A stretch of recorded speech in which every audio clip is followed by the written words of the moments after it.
EVs, are they bad for the environment? Yes, they are, which you'll probably find a little disconcerting coming from someone like me who advocates for them.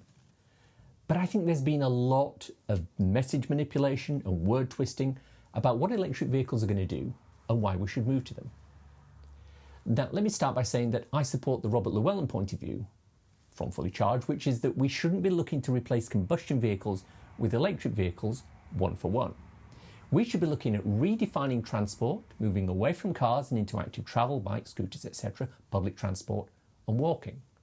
But where that's not possible or feasible, we should be looking to replace fossil fuel cars with electric cars. But looping back to the original question of whether they're environmentally friendly or not, the answer is no. They involve a lot of mining, transportation, they use minerals, metals and plastics in their construction, and all of these things are bad for the environment.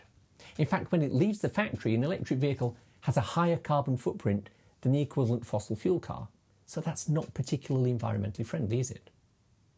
But of course, cars that leave the factory don't sit silently and unmoving in one environmentally friendly location forever. They get driven. And as soon as you start to drive a fossil fuel car, you start to increase the carbon footprint of that vehicle. A fossil fuel car cannot move without creating carbon and air pollution. An internal combustion engine has to combust and burn things. It's in the name, which means that any time an internal combustion engine vehicle moves, it's adding to its carbon footprint. And over a period of time, that lead that the EV has in carbon will be matched and overtaken by the internal combustion engine car. And when this happens, varies depending on how green and clean the electricity grid is.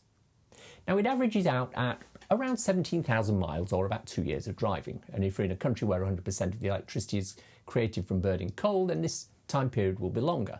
Luckily, the number of countries where 100% of the electricity is manufactured from burning coal is, checks notes, 0.